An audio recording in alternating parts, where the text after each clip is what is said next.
Hi, it's day 9 now of the 40 Gameful Days of Summer, and I am still Valerie with Y, in case this is one of your first times visiting us here. And today I want to continue our conversation from yesterday. We were talking about fun and what the word means and the different things that people find fun and how that's important as we start to talk about its connection to gamification, which is what we're going to continue with today.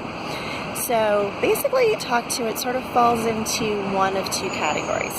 The first one is people arrive, at one of my workshops, or they contact me and they're like, hey, I really want to get involved with gamification because it's going to make my class more fun. And I'm like, okay, let's talk a little more, because unfortunately this is where a lot of people have gotten themselves into trouble.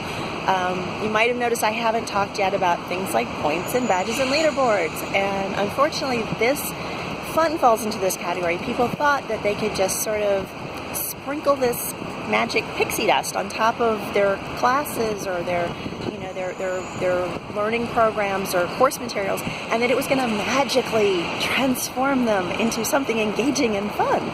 And unfortunately, that's just not the case. And so when people start from that position, it makes me a little nervous, and I start asking them a lot more questions about what their content is and how they're delivering it and all those sorts of things. Because if you don't have really great instructional design to back up whatever you are trying to improve or augment with the gamification, then you're not at a good starting point. So that's the first sort of set of people that I talk to. The others are ones who they've nailed the content, they have a really good instructional design, not to say that we can't always be iterating and improving things, but that part is pretty solid. But what they're running into is often a problem with just sort of getting people started, maybe. Maybe they have some reluctant learners. A lot of the people I work with are in the workplace, and people are busy, and telling them that they have to do yet one more thing is not something that excites them. And so if they're starting from the position of, hi, I really want to augment what I'm doing, then I think we're starting in a little firmer foundation to begin with, and the research backs that up. There's actually not as much research with fun and adult education as I would like to see, and hopefully some of you are out there trying to do that right now. A lot of it's done with, children and the importance of things being fun to get them, and excited about learning new things. But with adults, there's not as much research. But the research that's out there that I have found, and if you have others, please leave me some comments, leave me some links, or, point me in the right direction. But what I've found so far is that they are finding that the importance of fun for adult education is often in the, as one person said in the research study, it just makes me more willing to give it a go. And so often that is the thing. So I think if you start to think of fun as sort of a key, I sort of think of it as a key that unlocks their curiosity or captures their attention. So if I already have, or I hopefully am building this all in conjunction, but if I have this wonderful learning experience, and let's say it's in a building, and so I give the learner a key, and the key is whatever this fun thing is.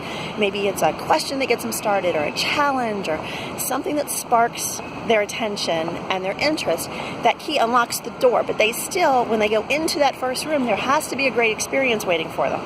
And, there has to be community, there's other people in the room, or the instructor is there, depending on the course. And so then they'll explore that. But that's not the end, because then to get them to go into the next room, you got to have another key. So you kind of have to keep, there has to be this ongoing process of making sure that you're maintaining consistency and engagement throughout the whole thing. So again, the key is that it's a key.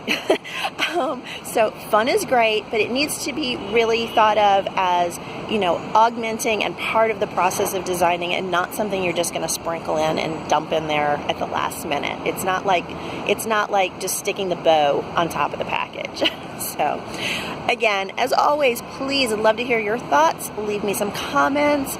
Share this with others if you think that they would find it useful. And I will be back here again tomorrow for day 10. And I'm going to have a few tips for fun ways to help the learners provide you with feedback. So stay tuned. I'll see you then. Bye.